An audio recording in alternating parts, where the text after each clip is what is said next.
Prezados, como é que vocês estão?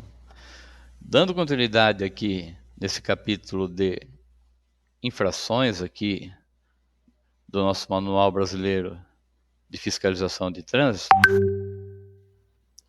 agora a gente vai falar um pouquinho sobre as infrações concomitantes, que são aquelas que ocorrem de maneira independente uma da outra, e no caso delas, deverá ser lavrado um auto de infração para cada uma delas. Por exemplo, deixar reduzir a velocidade do veículo de forma compatível com a segurança do trânsito e ultrapassagem ciclista, ou não manter a distância de 1,5 m ultrapassar a bicicleta. Nesse caso, tem que fazer as duas. Olha lá. Cidadão não utilizando o cinto de segurança e segurando o telefone celular. Uma para cada infração, né? Aqui um exemplo também das infrações concomitantes citadas, não esgotam as situações que implicam infrações concomitantes. Você tem que realmente verificar no ato, né, se cada uma daquelas infrações poderia estar ocorrendo de forma independente uma da outra.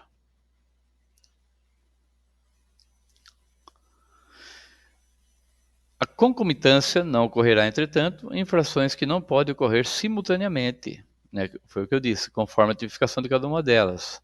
Não é possível autuar um veículo no mesmo local, dia e horário por infração de estacionamento e outra de movimento, né?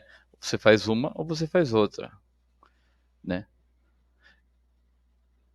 São exemplos de infrações que não podem ocorrer simultaneamente.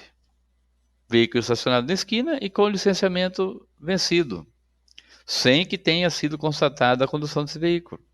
Geralmente você vai pegar ele já estacionado, então você não tem como saber, né? O cidadão chegou, você pede a documentação, tá vencido, aí é uma outra história, né? Você não percebeu ele transitando com o veículo. Mesmo caso aqui, né? Chegou lá, o cara está em local proibido, mas está sem o cinto. E aí, você não viu ele transitando sem o cinto, então não tem como se fazer duas.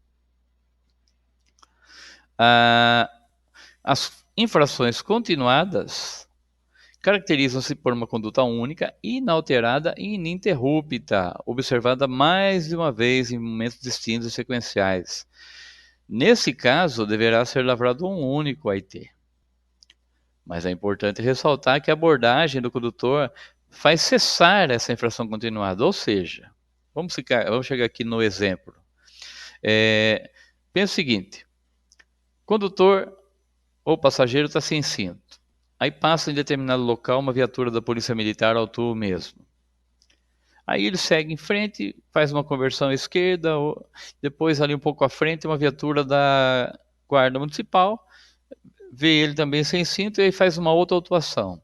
Então ele não deveria ser autuado duas vezes, é lógico que se ele entrar com recurso depois, ele vai conseguir, né, ganhar um desses dois, porque vai caracterizar lá uma infração continuada.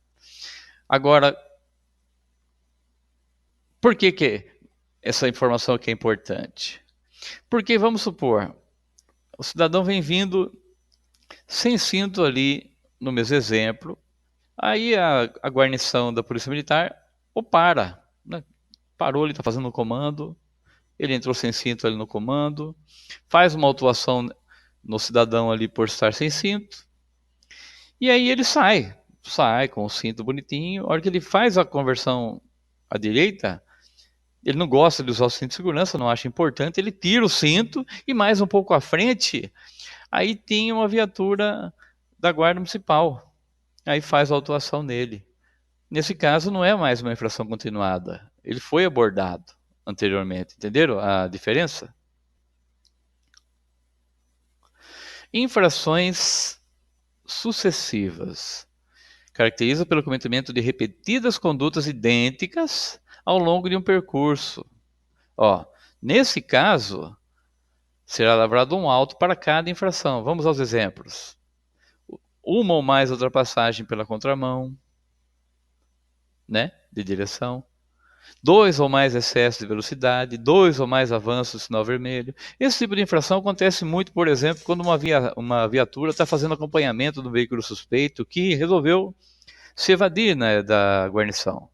E aí ele avança pare, avança sinal vermelho em várias vias. Para cada lugarzinho que ele comete uma infração, é mais um auto que é lavrado. Aqui uma informação importante, né? Sempre que possível, o agente da autoridade deve abordar o condutor para constatar a infração, né, para que fique tudo mais transparente. Ressalvados os casos em que a infração poderá ser comprovada sem abordagem, mas sempre que for possível, né, parar o cidadão para orientá-lo para fazer essa autuação. Inclusive o manual traz alguns casos, né? O possível sem abordagem, que significa que a infração pode ser constatada sem abordagem do condutor, o mediante abordagem, então está tudo no manual, né? Significa que a infração só pode ser constatada se houver abordagem do veículo. Vide procedimentos, que significa que há situações em que só é possível constatar a infração mediante abordagem, porém, há outras situações em que é possível constatá-lo sem abordagem. Ou seja, com ou sem. Tratando-se de combinação de veículos, deve ser observado o seguinte. Caso 1, nas infrações do veículo, nas infrações de circulação, preferencialmente, deverá ser autuada a unidade tratora, a que está conduzindo. Caso 2, nas infrações relacionadas às condições da unidade, por exemplo, falta de licenciamento, falta de placa, lâmpadas queimadas ou mau estado de conservação, a autuação deverá ser feita em cada unidade irregular. Ou seja, você está conduzindo lá um trailer, alguma coisa lá, né? E só um daqueles veículos está com a documentação vencida, ou está com algum problema na documentação, né? Então você vai fazer só para aquele que tiver algum problema. E nas infrações de estacionamento, autuar pela placa na unidade tratora, ou seja, aquela que está conduzindo. Somente autuar pela placa da unidade tracionada se ela estiver desatrelada. Por exemplo, né, o carreteiro deixou só a carreta ali e foi com o caminhão para outro local, para um posto, né? Certinho?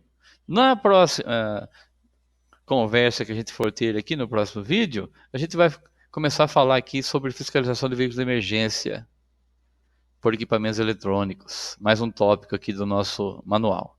Abraços, até mais.